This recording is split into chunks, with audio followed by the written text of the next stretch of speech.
Hello friends, ഞാൻ നസ്രിയ. നമ്മളിന്ന് അടുക്കള മാജിക് റെസിപ്പീസിൽ ഉണ്ടാക്കാൻ പോകുന്നത് ഒരു മാർബിൾ കേക്കാണ്.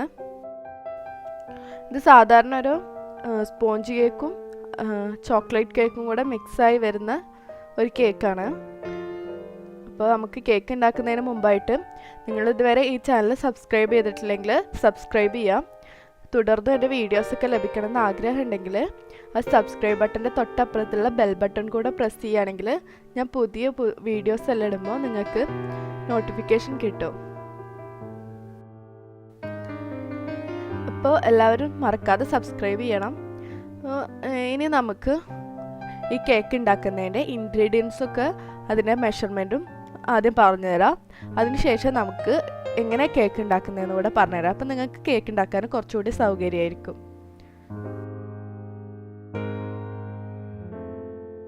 നമുക്ക് 4 മുട്ട വേണം. ഇത് റൂം ടെമ്പറേച്ചറിലുള്ള മുട്ട തന്നെ എടുക്കാൻ പ്രത്യേകം ശ്രദ്ധിക്കണം.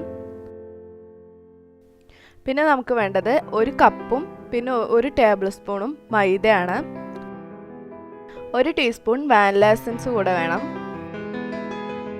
പിന്നെ നമുക്ക് വേണ്ടത് 1 കപ്പ് പഞ്ചസാര, 1 teaspoon baking powder, 1 tablespoon cocoa powder, 1/2 teaspoon baking soda, 2 tablespoon butter.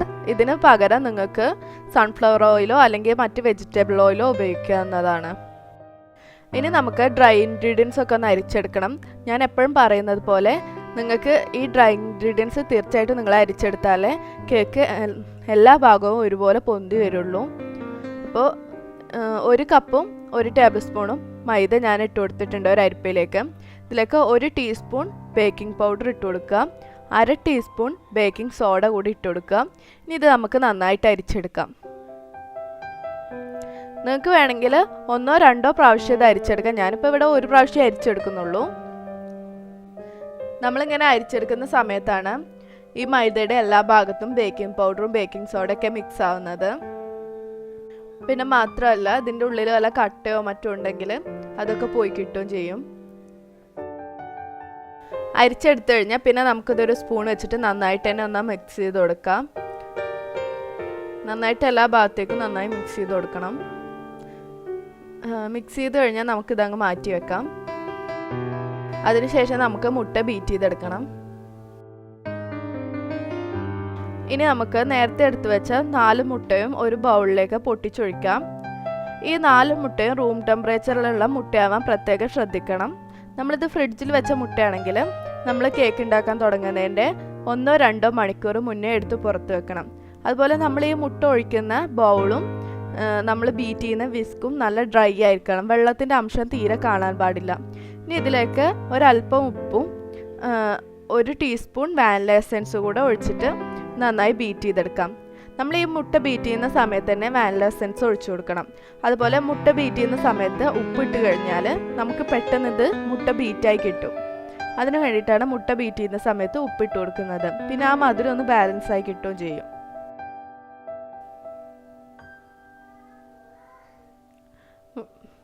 മുട്ട നന്നായി ബീറ്റായി കിട്ടിക്കഴിഞ്ഞാൽ നമുക്ക് ഇതിലേക്ക് പഞ്ചസാര പൊടിച്ച് വെച്ചത് ഇട്ട് കൊടുക്കാം. ഇത് എല്ലാം കൂടെ ഒരുമിച്ച് ഇട്ട് കൊടുക്കരുത്. ഒരു സ്പൂൺ വെച്ചിട്ട് കുറേശ്ശെ ആയിട്ട് ഇട്ട് കൊടുക്കുക. നിങ്ങളടുത്ത് ഇതുപോലെ ഒരു ഇലക്ട്രിക് ബീറ്റർ ഉണ്ടെങ്കിൽ തീർച്ചയായും അത് തന്നെ ഉപയോഗിച്ചിട്ട് ബീറ്റ് ചെയ്യുക. അതാകുമ്പോൾ നമുക്ക് പെട്ടെന്ന് തന്നെ നന്നായി ക്രീമി ആയിട്ട് നന്നായി ബീറ്റ് ചെയ്തെടുക്കാൻ കഴിയും.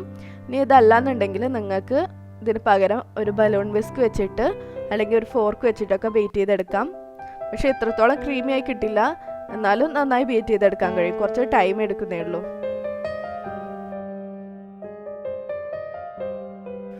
പഞ്ചസാര മുഴുവനും ഇട്ട് കൊടുത്തു കഴിഞ്ഞാൽ നമുക്ക് നമ്മുടെ നേരത്തെ അരിച്ചു വെച്ച ഡ്രൈ ഇൻഗ്രീഡിയൻസ് ഒക്കെ ഒന്ന് ഇട്ട് കൊടുക്കണം. പഞ്ചസാര ഇട്ട് കൊടുത്ത പോലെ തന്നെ എല്ലാം കൂടെ ഒരുമിച്ച് ഇട്ട് കൊടുക്കാൻ പാടില്ല. കുറേശ്ശെ ഇട്ട് കൊടുക്കാൻ പാടുള്ളൂ. അതിനു മുമ്പായിട്ട് നമുക്കിതിലേക്ക് 2 ടേബിൾ സ്പൂൺ ബട്ടർ മെൽറ്റ് ചെയ്തതാണ്, അത് ഇട്ട് കൊടുക്കാം. അത് ഇട്ടതിന് ശേഷം നമുക്ക് ബീറ്റർ ഉപയോഗിച്ചിട്ട് മിക്സ് ചെയ്യണ്ട. നമുക്ക് സ്പൂൺ ഉപയോഗിച്ചിട്ട് മിക്സ് ചെയ്താൽ മതി, അല്ലെങ്കിൽ ഇതുപോലെ സ്പാക്സിൽ ഉപയോഗിച്ചിട്ട് മിക്സ് ചെയ്താൽ മതി. ബട്ടർ ഇട്ട് കൊടുത്താലും അതുപോലെ ഇതിന് പകരം നിങ്ങൾക്ക് സൺഫ്ലവർ ഓയിലോ അല്ലെങ്കിൽ മറ്റേതെങ്കിലും വെജിറ്റബിൾ ഓയിലോ ഒഴിച്ചു കൊടുത്താലും മതി. നിങ്ങൾ ബീറ്റർ ഉപയോഗിച്ചിട്ടാണ് മിക്സ് ചെയ്യുന്നതെങ്കിലും കൂടുതൽ സമയം ബീറ്റ് ചെയ്യരുത്, ജസ്റ്റ് ഒന്ന് ബീറ്റ് ചെയ്താൽ മതി. നമ്മൾ ഈ പൊടി ഇട്ട് കഴിഞ്ഞാൽ ഇതുപോലെ ഫോൾഡ് ചെയ്തെടുക്കാൻ വേണ്ടത്. എല്ലാം കൂടെ ഇട്ടിട്ട് ഒന്നാകെ മിക്സ് ചെയ്ത് കഴിഞ്ഞാൽ നമുക്ക് കേക്ക് നന്നായി പൊങ്ങി വരില്ല. അതുകൊണ്ട് പൊടി ഇട്ടതിന് ശേഷം ഇതുപോലെ മിക്സ് ചെയ്തെടുക്കുക, ഫോൾഡ് ചെയ്തെടുക്കുക. അങ്ങനെയാണ് ചെയ്യുക സാധാരണ. നമ്മൾ ഇപ്പോൾ ഫ്ലോർ ഇട്ടിട്ട് മിക്സ് ചെയ്യുന്ന സമയത്ത് ബീറ്റർ ഉപയോഗിക്കാതിരിക്കുകയാണ് ഏറ്റവും നല്ലത്. ബീറ്റർ ഉപയോഗിച്ച് കഴിഞ്ഞാൽ ചിലപ്പോൾ നമ്മൾ കേക്ക് ബേക്കായി വരുന്ന സമയത്തെല്ലാം കേക്കിൻ്റെ മുകൾ ഭാഗം വിണ്ടു വരും. അതുപോലെ നമ്മൾ പൊടി എല്ലാം കൂടെ ഒരുമിച്ച് ഇട്ട് കൊടുക്കുമ്പോൾ ഈ നമ്മൾ ബീറ്റ് ചെയ്ത് വെച്ച മുട്ട താഴ്ന്നു പോകും, നന്നായി ഫ്ലഫി ആയി കിട്ടില്ല. അപ്പോഴും തന്നെ കേക്ക് നന്നായി പൊങ്ങി വരില്ല. നമ്മൾ ഫുള്ള് മിക്സ് ചെയ്ത് കഴിഞ്ഞിട്ടുണ്ട്. ഇനി ഇതിൽ നിന്നൊരു 1/4 ഭാഗം നമുക്ക് മറ്റൊരു പാത്രത്തിലേക്ക് മാറ്റി വെക്കാം. ഇതിൽ നമുക്ക് കൊക്കോ പൗഡർ വെച്ചിട്ട് മിക്സ് ചെയ്യാൻ വേണ്ടിയിട്ടാണ്. കൂടി പോവണ്ട, ഒരു 1/4 ഭാഗം മതി.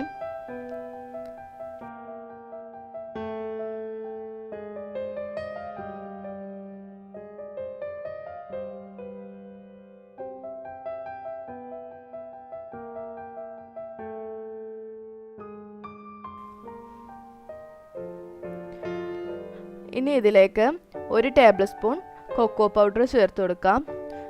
1/2 ടേബിൾ സ്പൂൺ വെള്ളം കൂടി ചേർത്തിട്ട് ഇത് നന്നായിട്ട് അങ്ങ് മിക്സ് ചെയ്ത് കൊടുക്കുക.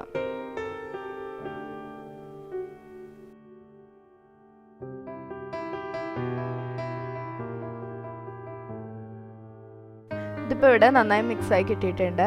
ഇനി നമുക്ക് നമ്മുടെ കേക്ക് ടിന് ശരിയാക്കണം. നിങ്ങൾക്ക് ബട്ടർ പേപ്പർ ഉണ്ടെങ്കിൽ കേക്ക് ടിന്നിൽ ഒരല്പം നെയ്യ് പുരട്ടിയിട്ട് അതിൻ്റെ മുകളിൽ ബട്ടർ പേപ്പർ റൗണ്ടിൽ കട്ട് ചെയ്തിട്ട് വെച്ച് കൊടുത്താൽ മതി.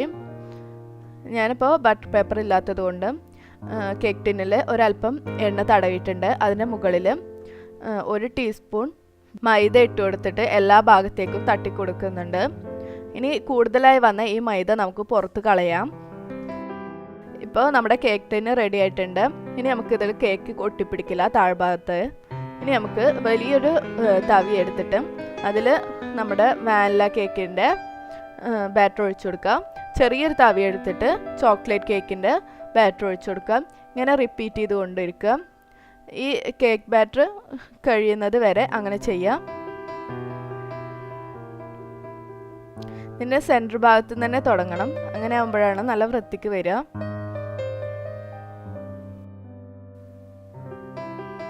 ലാസ്റ്റ് എത്തിയപ്പോഴേക്കിനും ഞാൻ അല്പം മാവാണ് ഒഴിച്ചു കൊടുത്തത്.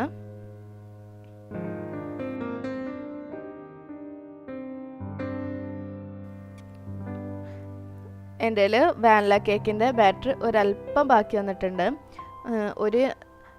വളരെ കുറച്ചേ ഉള്ളൂ. ഇനി അത് ഇതിൻ്റെ മുകളിൽ ഒഴിച്ചു കൊടുത്താൽ ഡിസൈന് കറക്റ്റായി വരില്ല, അതുകൊണ്ടാണ്. ഇനി ഒരു സ്പൂണിൻ്റെ ബാക്ക് വെച്ചിട്ട് അല്ലെങ്കിൽ ഒരു കത്തി വെച്ചിട്ടോ ഇതുപോലെ ഡിസൈൻ ചെയ്ത് കൊടുക്കാം.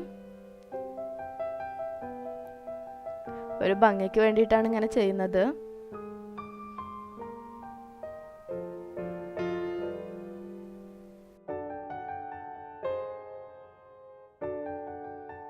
ഇനി ഇതൊന്ന് ടാപ്പ് ചെയ്ത് കൊടുത്തതിന് ശേഷം നമുക്ക് ബേക്ക് ചെയ്യാം. ഇങ്ങനെ ടാപ്പ് ചെയ്ത് കൊടുത്താൽ ഇതിൻ്റെ ഉള്ളിലുള്ള എയർ ബബിൾസ് എല്ലാം പോയി കിട്ടും. അപ്പോൾ ഞാനൊരു കുക്കർ വെച്ചിട്ട് ഹൈ സ്പീഡിലിട്ടിട്ട് നന്നായി ചൂടാക്കുന്നുണ്ട്. നന്നായി ചൂടായി വന്നു കഴിഞ്ഞാൽ നമുക്ക് അതിൻ്റെ മുകളിലായിട്ട് ഒരു പാത്രമോ അല്ലെങ്കിൽ ഒരു സ്റ്റാൻഡോ എന്തെങ്കിലും വെച്ച് കൊടുക്കാം. കേക്കിൻ്റെ ബേസ് ഇതിൻ്റെ അടിഭാഗത്ത് ഡയറക്റ്റ് തട്ടാതിരിക്കാൻ വേണ്ടിയിട്ടാണ് അങ്ങനെ ചെയ്യുന്നത്. അപ്പോൾ അടിഭാഗം ഒട്ടും തന്നെ നമുക്ക് കരിയാതെ നല്ല വൃത്തിക്ക് കിട്ടും. ഇനി നമുക്ക് കുക്കറിൻ്റെ അടപ്പെടുക്കാം. അതിൻ്റെ ഉള്ളിലുള്ള ടയർ ഞാൻ റിമൂവ് ചെയ്യുന്നില്ല. അതിൻ്റെ മുകളിലുള്ള വിസിൽ നമുക്ക് റിമൂവ് ചെയ്യണം. ആ വെയിറ്റ് ഇട്ട് കൊടുക്കാൻ പാടില്ല. ഉള്ളിലുള്ള റിങ് ഇട്ട് കൊടുക്കുകയും വേണം. ഇനി നമുക്ക് ഈ സ്റ്റാൻഡിൻ്റെ മുകളിലേക്കായിട്ട് കേക്കിൻ്റെ ടിന്ന് വെച്ച് കൊടുക്കാം. എന്നിട്ട് ഈ അടുപ്പ് വെച്ചിട്ട് അടച്ചു കൊടുക്കാം. പ്രത്യേകം ശ്രദ്ധിക്കണം, ഇതിൻ്റെ വെയിറ്റ് ഇട്ട് കൊടുക്കാൻ പാടില്ല. ഇനി ഇത് നമുക്ക് വളരെ ലോ ഫ്ലെയിമിലേക്ക് മാറ്റാം. ഇനി ഇത് ലോ ഫ്ലെയിമിൽ വെച്ചിട്ട് ഒരു 35 മിനിറ്റ് മുതൽ 45 മിനിറ്റ് വരെ ബേക്ക് ചെയ്തെടുക്കാം. എനിക്കിതൊരു കറക്റ്റ് 35 മിനിറ്റ് ആയപ്പോഴേക്കിന് ബേക്കായി കിട്ടിയിട്ടുണ്ട്. ഇനി ഓരോരുത്തരുടെ ഫ്ലെയിമിൻ്റെ വ്യത്യാസത്തിനനുസരിച്ചിട്ട് ഇത് വ്യത്യാസം വരും, ടൈം വ്യത്യാസം വരും. അതുകൊണ്ട് ഒരു 30 മിനിറ്റ് ആകുമ്പോൾ നിങ്ങൾ ഫ്ലെയിം ഓഫാക്കാതെ തുറന്ന് നോക്കിയിട്ട് ഒരു കത്തി വെച്ചിട്ട് കുത്തി നോക്കുക. അതിന് കറക്റ്റ് നടുഭാഗത്ത് തന്നെ കുത്തി നോക്കണം. എന്നിട്ട് കത്തിയുടെ തൊട്ടിപ്പിടിക്കുന്നുണ്ടെങ്കിൽ, കത്തിമേലെ ഒട്ടിപ്പിടിക്കുന്നുണ്ടെങ്കിൽ അത് വെന്തിട്ടുണ്ടാവില്ല. കത്തി നല്ല ക്ലീനായി കിട്ടിയിട്ടുണ്ടെങ്കിൽ അത് നന്നായി ബേക്കായി വന്നിട്ടുണ്ടെന്നാണ് അതിൻ്റെ അർത്ഥം. നന്നായി ബേക്കായി വന്നിട്ടില്ലെങ്കിൽ 5-10 മിനിറ്റ് വീണ്ടും ബേക്ക് ചെയ്യാൻ വെക്കുക. നിങ്ങൾ വേവിനനുസരിച്ചിട്ട് നോക്കിയിട്ട് ടൈം അഡ്ജസ്റ്റ് ചെയ്ത് വെക്കുക. പിന്നെ ബേക്കായിട്ടുണ്ടോ നോക്കാൻ വേണ്ടിയിട്ട് ഇടയ്ക്കിടയ്ക്ക് ഇത് തുറന്ന് നോക്കരുത്. അങ്ങനെ ആകുമ്പോൾ കേക്കിൻ്റെ നടുഭാഗം കുഴിഞ്ഞു പോകും. ബേക്കായിട്ടില്ല എന്ന് മനസ്സിലാവുകയാണെങ്കിൽ നമ്മൾ കത്തി വെച്ചിട്ട് കുത്തി നോക്കില്ലേ, അപ്പോൾ ബേക്കായിട്ടില്ല എന്ന് മനസ്സിലായാൽ പെട്ടെന്ന് തന്നെ അടച്ചു വെക്കണം. കൂടുതൽ സമയം ഇങ്ങനെ തുറന്ന് വെക്കരുത്. പെട്ടെന്ന് നോക്കിയിട്ട് പെട്ടെന്ന് തന്നെ അടച്ചു വെക്കണം. അതുപോലെ ഫ്ലെയിം ഓഫാക്കാനും പാടില്ല. ഓഫാക്കാതെ വേണം നമ്മൾ തുറന്ന് നോക്കാൻ. പിന്നെ വേറൊരു കാര്യം ശ്രദ്ധിക്കാൻ, നമ്മൾ ഈ കേക്ക് ബേക്ക് ചെയ്ത് കഴിഞ്ഞിട്ട് നന്നായി ചൂടാറിയതിന് ശേഷം മാത്രം കേക്കിൻ്റെ ടിന്നിൽ നിന്ന് കേക്ക് റിമൂവ് ചെയ്തെടുക്കുക. അപ്പോൾ എല്ലാവർക്കും ഈ റെസിപ്പി ഇഷ്ടമായെന്ന് വിചാരിക്കുന്നു. നിങ്ങൾക്ക് വീഡിയോ ഇഷ്ടമായി കഴിഞ്ഞാൽ ഈ വീഡിയോയുടെ തൊട്ട് താഴെ കാണുന്ന ലൈക്ക് ബട്ടൺ പ്രസ് ചെയ്തിട്ട് ലൈക്ക് ചെയ്യാൻ മറക്കരുത്.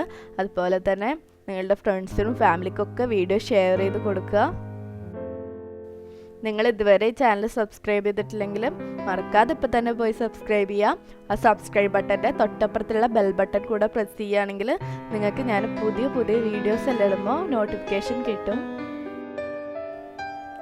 ഈ കേക്ക് നല്ല സോഫ്റ്റ് ആയിട്ട് വന്നിട്ടുണ്ട്, നല്ല സ്പോഞ്ചി ആയിട്ടുണ്ട്. നിങ്ങൾക്ക് ഇതാണ് കട്ട് ചെയ്ത് കാണിച്ചു തരാം.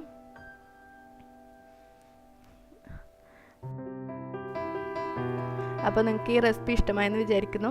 നമുക്ക് മറ്റൊരു റെസിപ്പി ആയിട്ട് വീണ്ടും കാണാം. ബൈ.